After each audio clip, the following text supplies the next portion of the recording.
नमस्कार. हिंदुस्तान पोस्टमध्ये मी हर्षद वैद्य, कॅमेरामन सतीश आणि रोहितसह आपल्या सर्वांचं स्वागत करतो.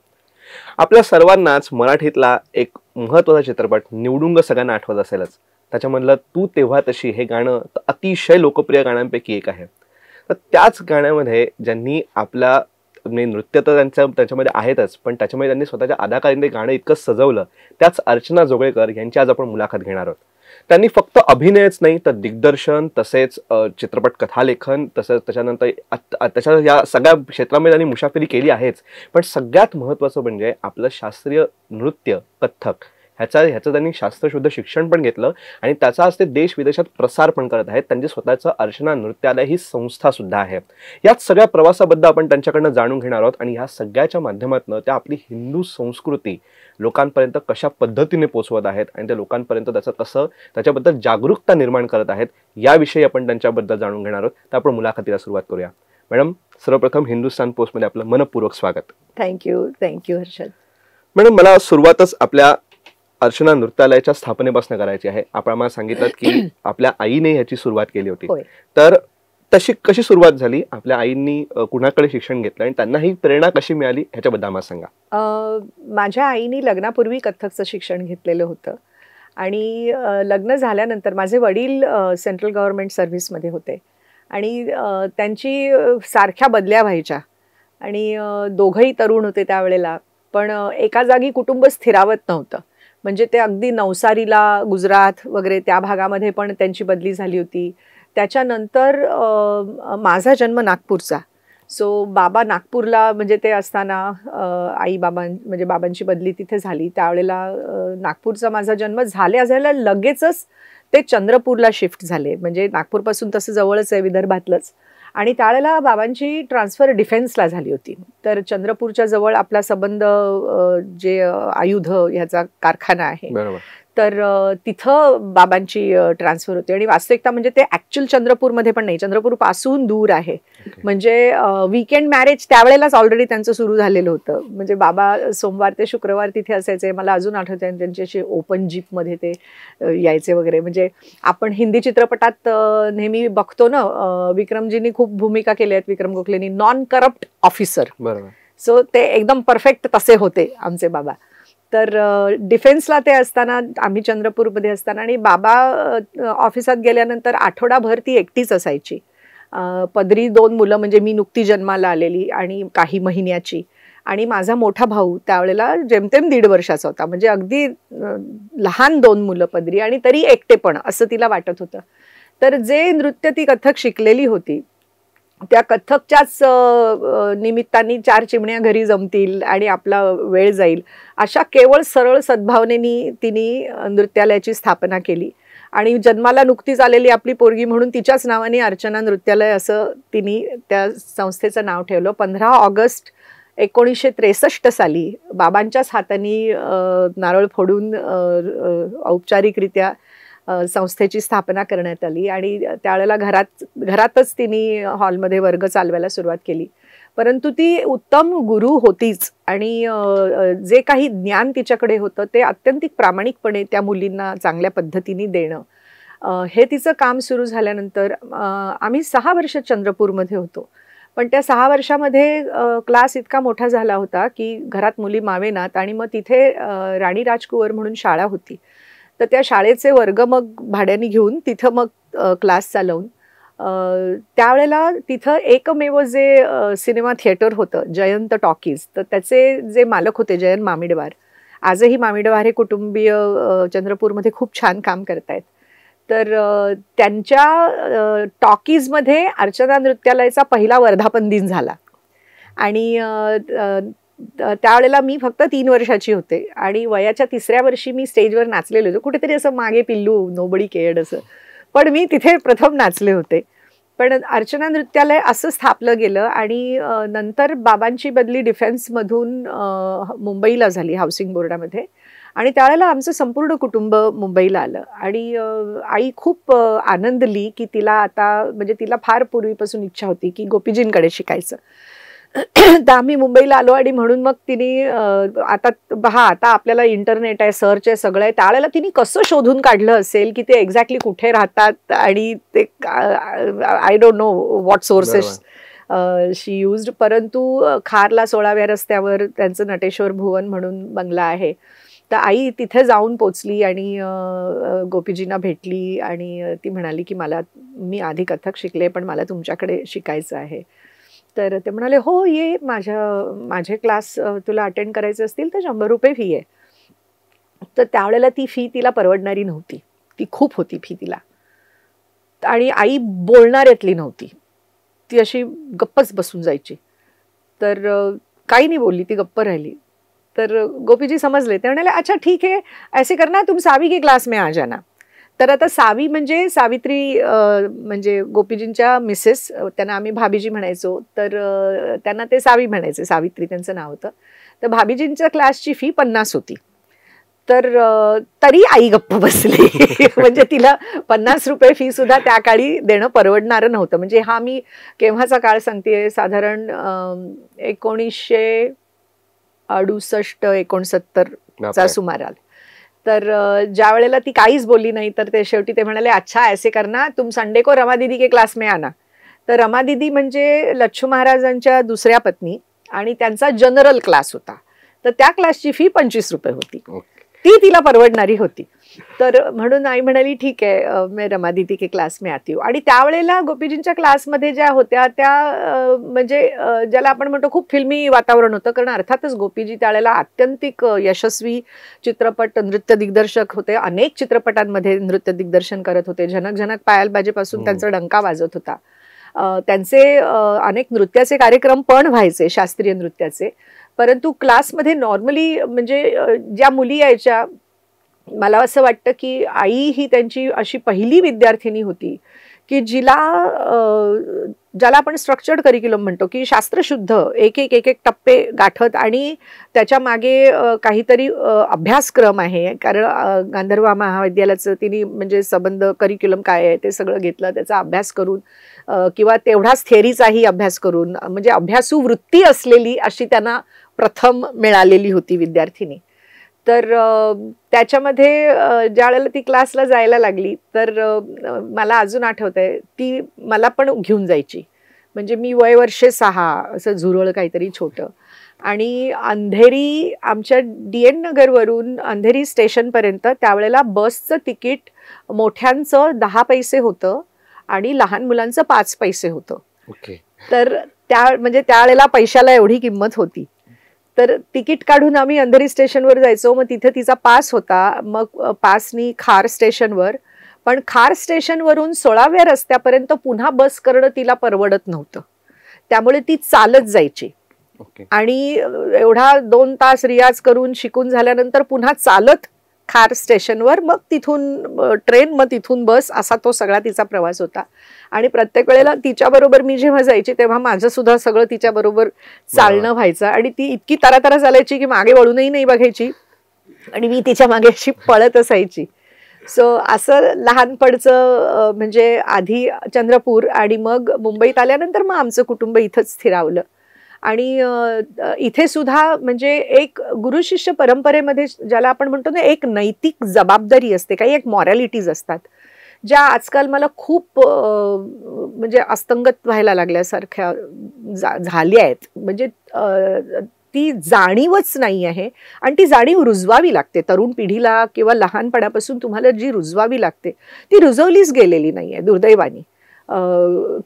म्हणजे ज्याला आपण म्हणतो की विद्या ही योग्य सोर्स कडून किंवा गुरुकडून शिकावी, चोरून कधी विद्या घेतलेली लाभत नाही असं म्हणतात. म्हणजे जसं द्रोणाचार्य एकलव्याची गोष्ट आहे तसं आहे ते. तर ते खूप आता व्हायला लागलेलं आहे. आणि त्यावेळेला आठवतंय मला की आई घरामध्ये ज्यावेळेला रियाज करायची तर तिच्या घुंगरांचा आवाज ऐकून अवतीभोवतीच्या काही बायका आल्या आणि त्यांनी विचारलं की अरे मग आमच्या पण मुलीला शिकवता का.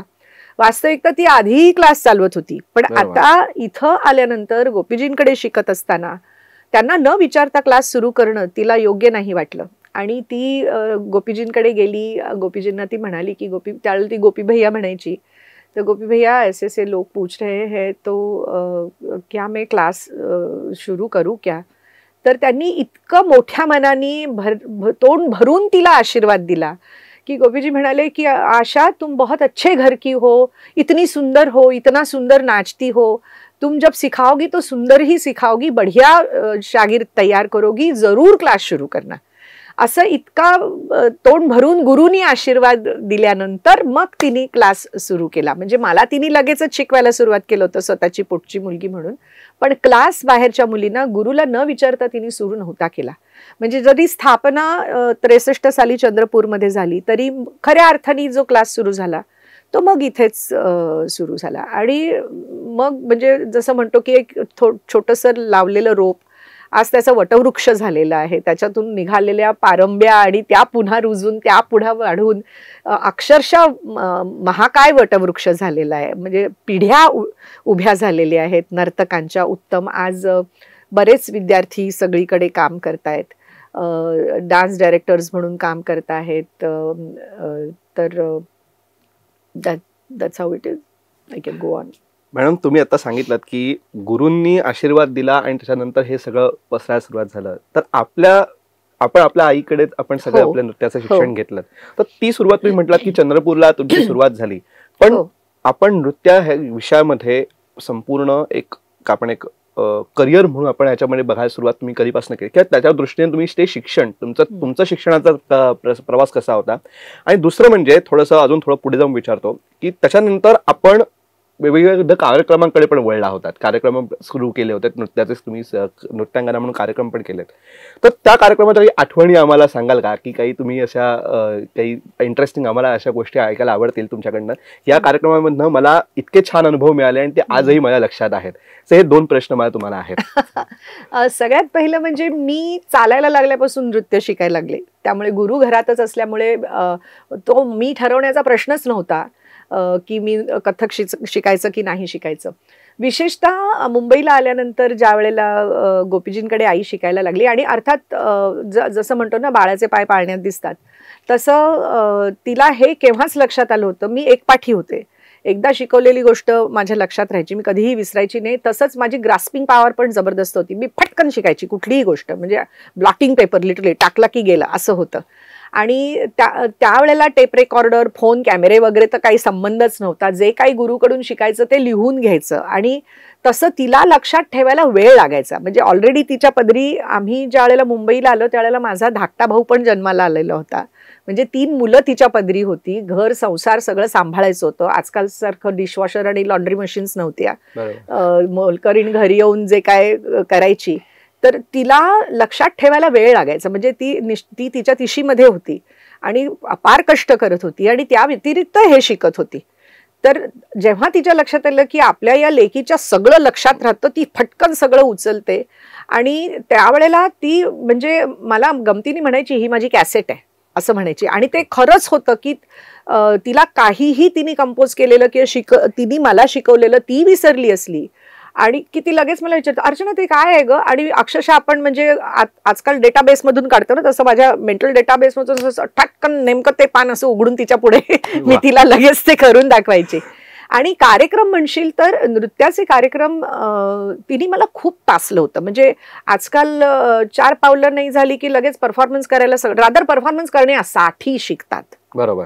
आम्ही शिकलो आणि इतकं चांगलं करायला लागलो की समोरून लोकांना विचारलं आम्हाला परफॉर्म करण्यासाठी. हा बेसिक फरक आहे.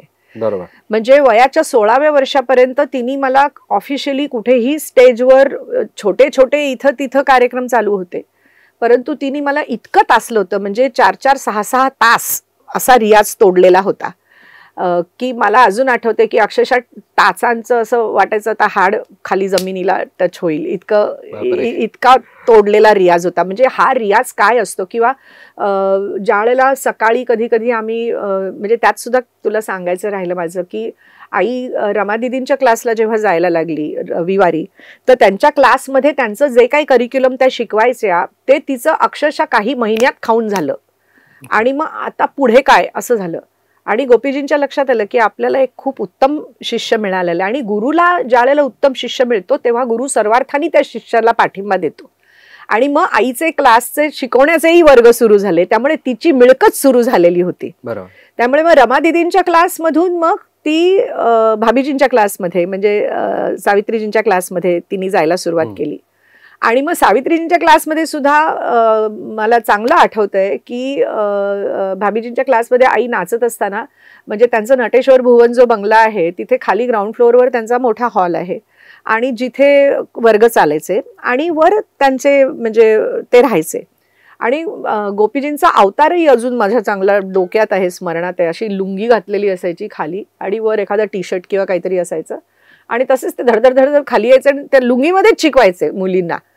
तर ते असे वरून खाली आले असताना आई नाचत होती समोर भाभीजींच्या क्लासमध्ये. ते आले आणि असे उभे राहिले आणि ते बघत होते आईकडे आणि एकदम धड, आशा अगले हफ्ते से मेरे क्लास में आना शुरू करना, फी तुम्हें जो भी चाहिए देना.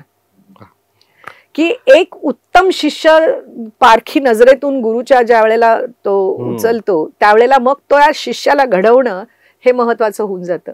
तसंच झालं आणि तोपर्यंत मी म्हटलं तसं तिचा क्लास सुरू झाल्यामुळे ती त्यांची फीही देऊ शकत होती आणि अशी छान तिची घडी सुरू झाली. आणि मला शिकवताना म्हणजे माझंही बालवय होतं, 7 वर्षाची 8 वर्षाची. तिथे मला अजून आठवत आहे ग्राउंड फ्लोअरचं आमचं घर, समोर खिडकी असायची आणि ती मला शिकवत असायची आणि माझ्या मैत्रिणी बाहेरून अगं ये ना खेळायला. माझे डोळे कधी इकडून डिस्ट्रॅक्ट तिकडे झाले की मला असं एक टप्पू मिळायचा, बाबा यायच्यात आधी शिकून घे पटकन, म्हणजे बाबा आल्यानंतर नको. पण 16व्या वर्षी प्रथम तिने मला युवक बिरादरीच्या स्पर्धा होत्या राष्ट्रीय पातळीवर आणि त्याच्यात तिने उतरवलं मला आणि तिथं मला प्रथम पहिलं बक्षीस मिळालं. कॉलेजमध्ये मग इंटर कॉलेजात आपल्या मुंबई युनिव्हर्सिटीच्या ज्या आंतरमहाविद्यालयीन स्पर्धा होतात तर त्याच्यात मला गोल्ड मेडल मिळालं. मग महाराष्ट्र राज्य सरकारतर्फे प्रथम युवा संगीत संमेलन आयोजित केलं गेलं होतं, ते पुण्यात झालं होतं आणि तिथं मी नाचले आणि त्याचे खूप सुंदर समीक्षण डॉक्टर वसंतराव राजोपाध्ये जे इथलं व्याससंगीत विद्यालय ना दादरचं, त्याचे प्रमुख होते ते आणि अत्यंतिक विद्वान माणूस. तर त्यांनी त्याची समीक्षा फार सुंदर लिहिलेली होती आणि असे ते कार्यक्रम सुरू झाले होते आणि माझा प्रत्येक कार्यक्रम सिक्सर मी मारत निघालेली होते. तर एका कार्यक्रमातून दुसरे कार्यक्रम मिळत गेले, असं ते सुरुवात झाली. आणि एक वेळ अशी आली की मी भारतातली सर्वात तरुण कलाकार होते की जिला दिग्गजांच्या बरोबर लाईनअप केलं गेलं होतं. आणि म्हणजे त्यावेळेला उघडले स्वर्गाचे दार नाटक सुरू झालं होतं, चित्रपटाची कारकीर्द सुरू झाली होती आणि गोव्याला केसरबाई केरकर समारोह होतो, मोठा अत्यंतिक प्रेस्टिजियस संगीत संमेलन असतं. तर त्याचे जे लायझन ऑफिसर होते खेडेकर, त्यांचा फोन आला. ते म्हणाले अर्चना यायचंय तुला, केसरबाई केरकरला नाचायला यायचंय. तर म्हटलं बरं. आणि मला असं माझ्यात एक क्युरियस जॉर्ज आहे, त्यामुळे मी त्यांना विचारलं अजून कोण कोण आहे. तर नाही 4 दिवसाचं म्हणजे फेस्टिवल आहे, 3ऱ्या दिवशी तुला करायचंय. तर म्हटलं बरं अजून कोण कोण आहे, मी आपलं सहज विचारलं.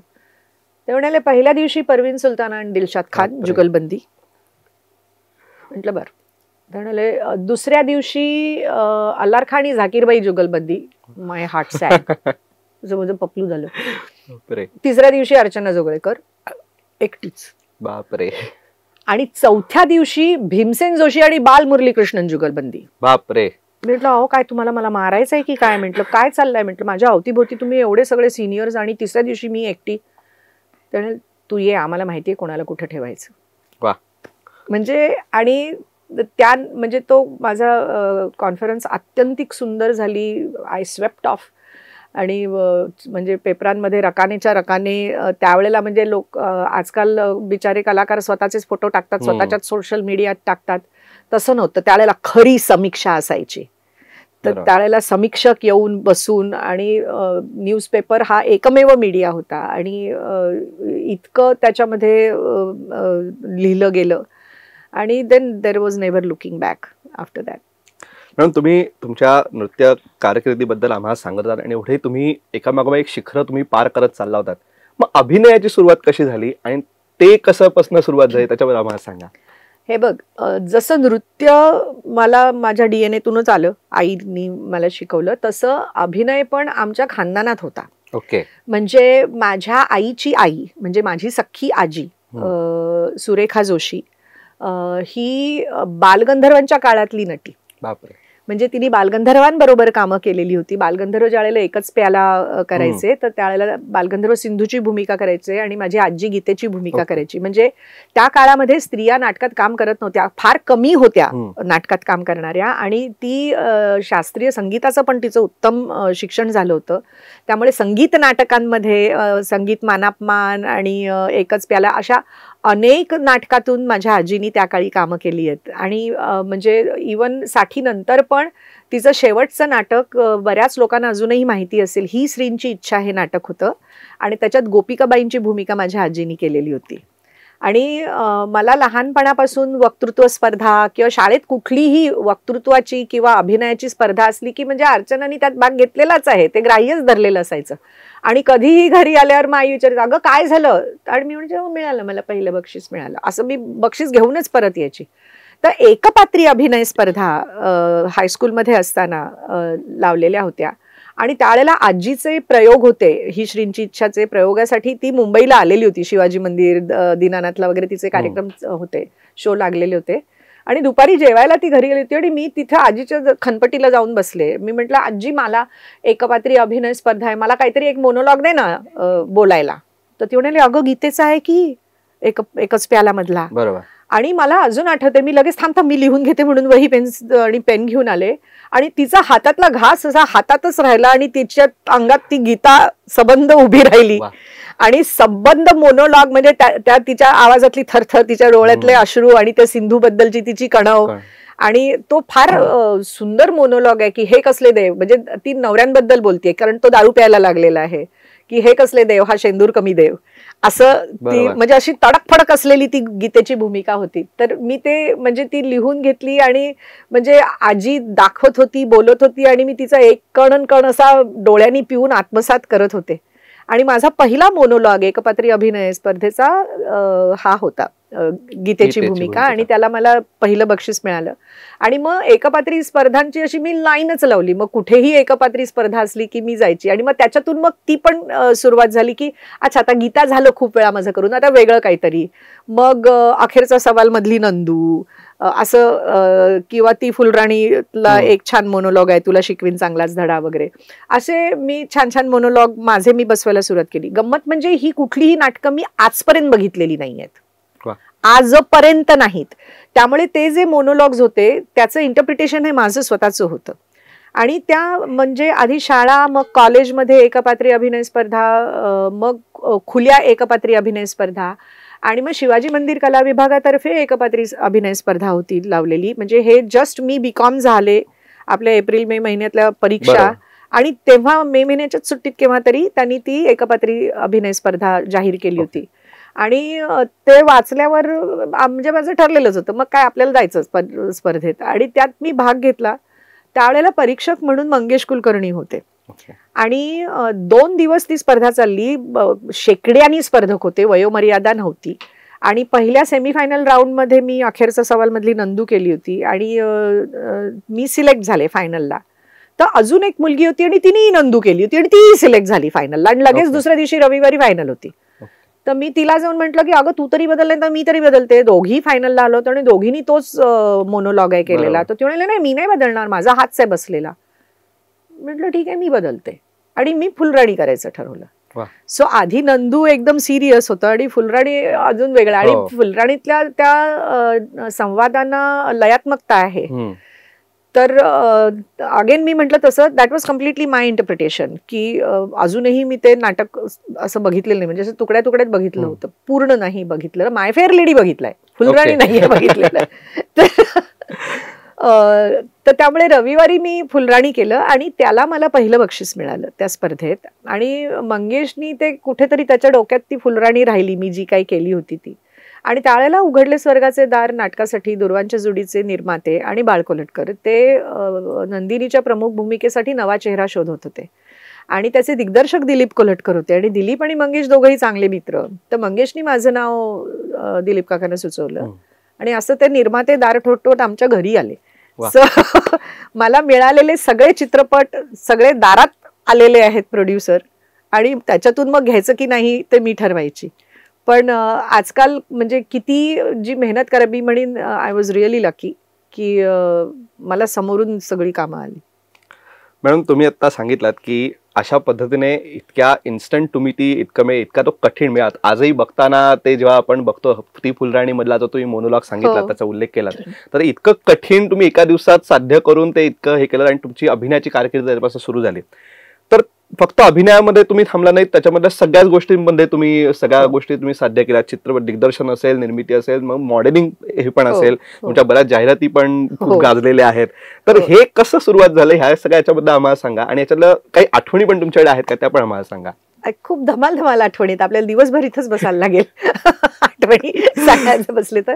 पण मी पुन्हा हेच म्हणेन की लेखन जे आहे हे सुद्धा माझ्या रक्तातूनच मी वारशात मला मिळालं. माझी आजी सुद्धा उत्तम लेखिका होती. माझे वडील पण छान काव्यरचना करायचे, फक्त त्यांनी ते म्हणजे गमतीपुरतं आणि स्वतःपुरतंच ठेवलं. माझे पणजोबाही उत्तम लेखन करायचे. ते स्वतः डॉक्टर होते, म्हणजे आजीचे वडील, आणि ते डॉक्टर पटवर्धन बुवा वाईचे होते. तर ते असं वारशानी आलेलं आहे. ते उत्तम गायचेही, म्हणजे व्यवसायाने ते डॉक्टर होते, आयुर्वेदाचा पण त्यांचा उत्तम अभ्यास होता, आणि बाय चॉईस ते कीर्तनकार होते. तर ते त्या काळी कीर्तनं करायचे आणि ते सुद्धा सामाजिक विषयांवर करायचे. तर ते स्वतः लिहायचे. आणि म्हणून म्हणजे कुठेतरी लेखक माझ्या अंगामध्ये होता. आणि ज्या वेळेला सिरियल्समध्ये म्हणजे नाटकांमध्ये काम केलं, त्या नाटकाच्या भूमिका बघून निर्माते घरी आले. अर्धांगी चित्रपटाची निर्माती घरी आली राजदत्तांना घेऊन कथा ऐकवायला, आणि असा तो अर्धांगी चित्रपट मी साईन केला. त्याच्यानंतर त्याच्या आधी खिचडी साईन केला होता, पण रिलीज पहिला अर्धांगी झाला होता.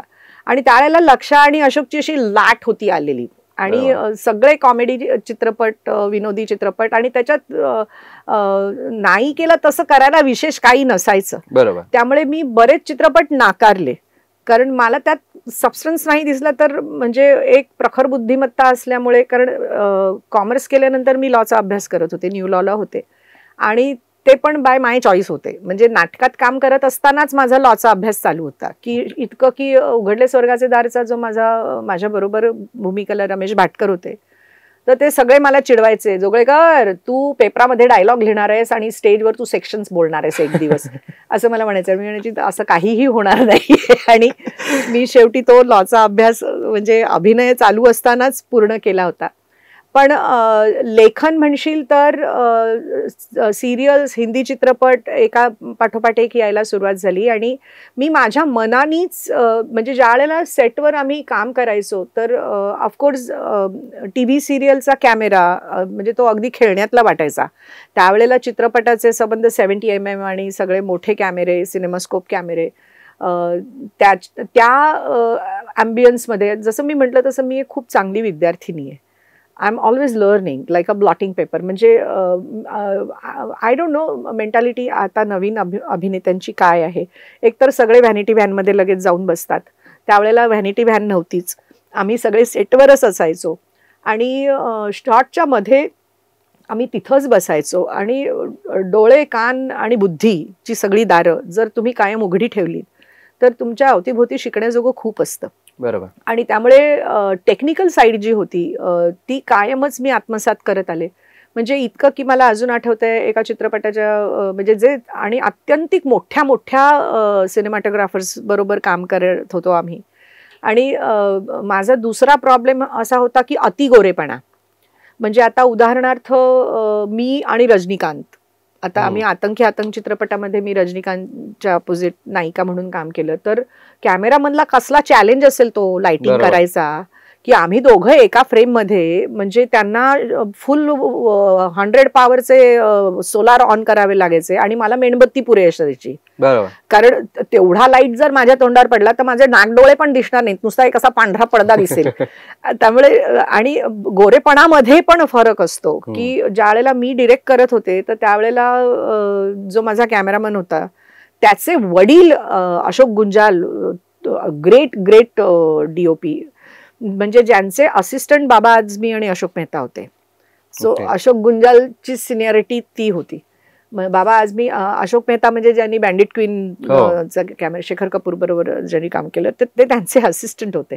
सो इतक्या सिनियर DOPs बरोबर आम्ही कामं केलेली होती. आणि त्यावेळेला मग ते चक्क म्हणजे माझ्या बाजूला जेवढं लाईट यायचा, म्हणजे मी आणि रजनीजी आम्ही एका फ्रेममध्ये असलो की ते माझ्या बाजूच्या लाईटवर असं ते कटरच टाकून द्यायचे बंद, अरे कटर मार रे असं चालायचं त्यांचं. आणि कधी कधी पण आम्हाला मुवमेंट असायची. मग मी त्यांना म्हणायचे, दादा मेरा फील्ड क्या है, मुझे कहाँ तक जाना है, मुझे बताओ.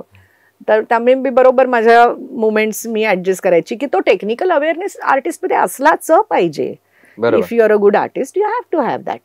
आणि म्हणजे वाचन भरपूर होतं, त्याच्यातून जे जे मला इन्स्पायर करायचं ते मी लिहायची. आणि मी ॲक्च्युली मराठी मालिका लिहायला सुरुवात केली, माझे काही एपिसोड लिहून झाले होते. म्हणजे मी स्वतः जाऊन वपूंच्या कथांचे हक्क घेतले आणि त्याच्यावर लिहायला सुरुवात केली. आणि योगायोगाने मी एका ज्या मालिकेत कर्मभूमी म्हणून हिंदी मालिकेत काम करत होते, तर ते निर्माते मला म्हणाले, अर्चना मला मराठी सिरियल सबमिट करायची दूरदर्शनला, तुझ्याकडे काय आहे का? तर म्हटलं मी लिहितीच आहे, मला म्हणजे मी already I was planning to produce it. तर मी म्हटलं ठीक आहे, मग मी लेखन दिग्दर्शन माझं करीन.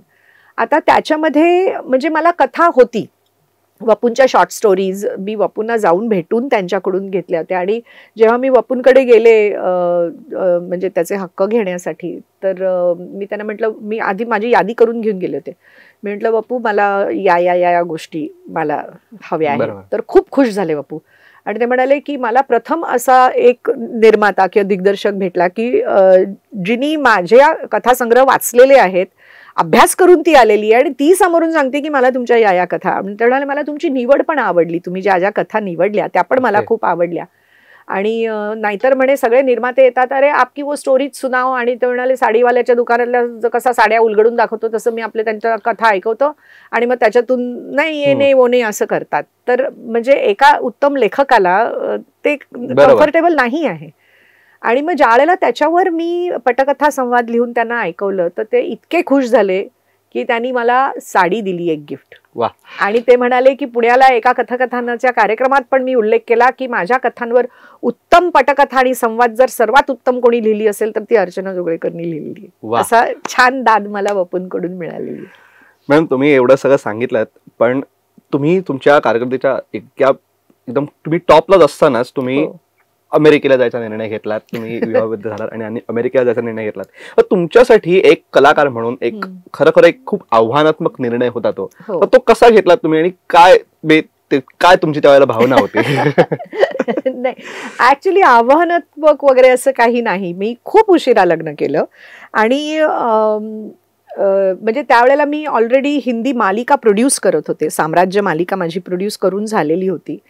त्याची तर कथा पटकथा संवाद दिग्दर्शन प्रोडक्शन सगळं माझं होतं. आणि ती अत्यंत गाजलेली मालिका होती, टॉप 10 चार्टला होती, क्रिटिकली अक्लेम्ड मालिका होती. म्हणजे दिग्दर्शिका म्हणून मी निश्चित माझं स्थान भक्कम केलेलं होतं. परंतु कुठेतरी मनामध्ये एकटेपण होतं. आपल्याला जोडीदार हवा असं मनापासून वाटत होतंच.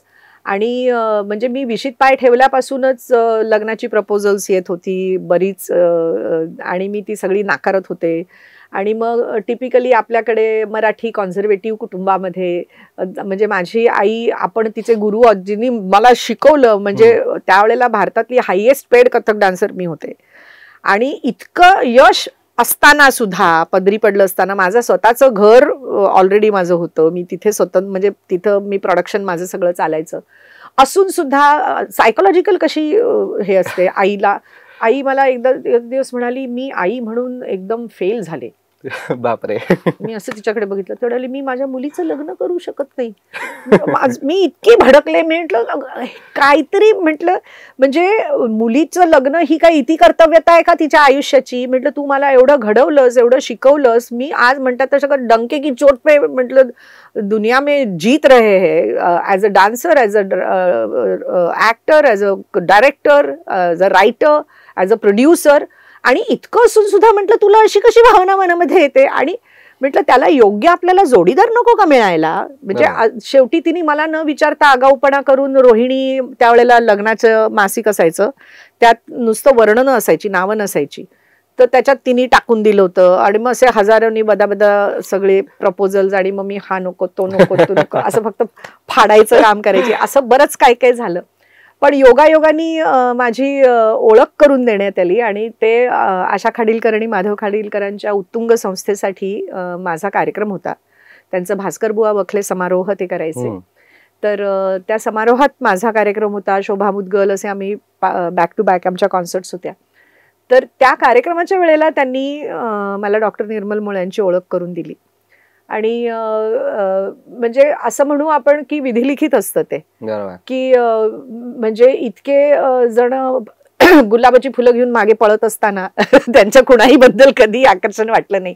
बरं, इथपर्यंत विचार करून झाला होता की आर्थिकदृष्ट्या मी इतकी भक्कम होते, स्वतंत्र होते, की कशाला हवा नवरा, बरोबर, लग्न कशाला करायला हवं. परंतु मला निश्चित मूल हवं होतं. म्हणजे हे जाणवत होतं की आपल्यातली जी गुणवत्ता आहे त्या गुणवत्तेचा वारसा आपल्या पुढच्या पिढीला मिळावा आणि म्हणून नाही, आपण मूल नक्की जन्माला घालायला पाहिजे. मग आमच्या मैत्रिणींचा एक असा कंपू होता, त्याच्यात मग हे डिस्कशन झालं. मग आपण ते म्हणजे त्याकडे आमचं डिस्कशन झालं होतं बघ, की काय स्पर्म डोनर घेऊया. अरे बापरे. की लग्न कशाला करायला हवं, मुलाला पोषण्याची ताकद आहे, सगळंच आहे, आर्थिक ताकद आहे, सगळीच ताकद आहे, तर मग स्पर्म डोनर घेऊया आणि जन्माला घालूया. मग त्याच्यावर पण खूप काथ्याकूट झाला. पण मी म्हंटल पण तो स्पर्म, आपल्याला आपलं बीज चांगलं आहे हे माहितीये, पण तो स्पर्म डोनर कोण आहे ते नको का चांगलं कळायला. बरोबर. मग ते जर सिक्रेट ठेवणार असतील तर म्हणजे हा ग्रे एरिया झाला ना, इन्सिक्युअर्ड आहे. मग म्हणजे ते पोरग त्याचे इन्फ्लुएन्सेस किती, म्हणजे थोडक्यात तो जो कोणी आहे तो आपल्याला माहिती असलेला पाहिजे ना. बरोबर. आणि मग तो माहिती असलेला म्हणजे कसं चर्चेतून कुठे चर्चा गेली की मग मुलाला जन्माला घातल्यानंतर I don't want my child to be treated as a bastard. बरोबर. त्याला एक ऑफिशियल बाप पाहिजे. मग ऑफिशियल पाहिजे म्हणजे लग्न पाहिजे. बरोबर. म्हणजे सगळीकडे फिरून आल्यावर शेवटी लग्न संस्था ही काय आहे ते असं अनालिटिकल डिस्कशन झाल्यानंतर पुन्हा तिथे झालं आणि ते पटलं. परंतु मग जर लग्न करायचं आहे तर मग तेवढा योग्य आपल्याला आयुष्याचा जोडीदार पाहिजे. म्हणजे मी कुठेतरी मानसिक माझी तयारी झालेली होती की मला योग्य जोडीदाराच्या मी शोधात होते. कारण तुम्ही कुणाच्या तरी प्रेमात गटांगळ्या खाताय असं असताना मग आई वडिलांनी जरी लग्न कर म्हणून सांगितलं तर मग ऑब्व्हियसली तुमची मानसिक तयारी नाही. तशी माझी अवस्था नव्हतीच. मी माझी मनाने तयारी केली होती आणि मी शोधत होते कुठेतरी की नाही, मला योग्य जोडीदार मिळाला पाहिजे. आणि तो योग्य जोडीदार ज्या वेळेला समोर आला, म्हणजे त्यावेळेला मला जेव्हा ते भेटले तर त्यावेळेला आशाताईंनी मला ओळख करून दिली, आशा खाडीलकरांनी, की हे डॉक्टर निर्मल मुळे हे अमेरिकेत राहतात. आणि तो साधा बुशर्ट पॅन्ट आणि खाली कोल्हापुरी चपला वगैरे अशा अवस्थेत तो माझ्यासमोर होता. म्हणजे तो असं मला इम्प्रेशन वगैरे मारण्यासाठी काहीही केलेलं नव्हतं. And he flashed his visiting card. तर मी ते कार्ड वाचलं. त्याच्यावर लिहिलं होतं प्रेसिडेंट नॉस्ट्रम. ओके. आणि क्वालिफिकेशन PhD. तर मी ते वाचल्यावर म्हटलं अच्छा, म्हणजे ह्याला एवढी तरी अक्कल आहे की मी याच्याशी बोलू शकते. म्हणजे सगळ्यात पहिलं मी त्याच्यावर हे केलं. पण खरं सांगू, मला पहिल्यापासूनच सवय आहे की ज्या वेळेला मी माणसांना भेटते त्यावेळेला मी आधी माणसाच्या डोळ्यात बघते. त्याच्या डोळ्यातून आपल्याला त्याचा आत्मा कळतो. बरोबर. आणि मी ज्या वेळेला निर्मलला भेटले तर बिलीव्ह इट ऑर नॉट, मी त्या क्षणी ठरवलं this is the guy. Believe it or not. आणि हे कुठे, दीनानाथच्या मेकअप रूम मध्ये मी रेडी, म्हणजे माझा कार्यक्रम संपवून मी आत आले आणि अशी घामानी थपथपलेली आणि पाठोपाठ आशाताई त्याला घेऊन आला आणि ओळख करून दिली. आणि तो भेटला वगैरे. आणि तिथे बिचारी शोभा मुदगल तिचा आवाज तापवत होती, माझ्या पाठोपाठ तिला जायचं होतं आणि हा बडबड करायला सुरुवात केली त्यांनी. तर मी म्हटलं थांबा जरा, मी चेंज करून येते. तर आई मला मदत करायला आली आणि ती करताना, अगं तो मुली बघायला आलाय इकडे. म्हटलं काही गरज नाही सांगायची, त्याच्या नजरेनीच कळलं मला ते. तर तिने मग तुला बोलायचं आहे का त्याच्याशी. म्हटलं मी थांबते 5 मिनिटं आणि बोलते त्याच्याशी. आई म्हणाली बरं मग मी पुढे होते, तू बोल त्याच्याशी, मग ये घरी. तर मी त्याच्याशी बोलणं झाल्यानंतर वाटेत कारमधून घरी जाताना मी तिथून बाबांना फोन करून सांगितलं, बाबा मला मुलगा आवडला. बाबा उडाले, अगो कोण, काय, कुठला, हा आला कुठे. आणि म्हणजे आमच्याकडे लग्न करायचं मी ठरवलं हे सांगितल्यावर आनंद व्हायच्या ऐवजी जो म्हणतो ना मातम फैल गया तसं शोककळा पसरली. कारण मुलगा कुठला आहे तर अमेरिकेतला आहे. म्हणजे आमच्या क्लासमधल्या मुली सेंट्रल रेल्वेचा सुद्धा मुलगा नको, वेस्टर्नवर क्लास आहे म्हणून इतक्या असणाऱ्या की क्लास सोडून जात नाही. असं असताना स्वतः गुरुच डायरेक्ट अमेरिकेतला मुलगा घेतीये तर ते आईला फारच असह्य व्हायला लागलं. आणि तिने परोपरीने तिच्या बाजूनी चौकशी केली की अरे हा योग्य आहे का काय आणि हे नाही ते. पण म्हणजे घेतलेले निर्णय योग्य होते आणि मग सगळ्यांनी त्याला छान पाठिंबा दिला आणि असं म्हणून मग मी अमेरिकेमध्ये गेले.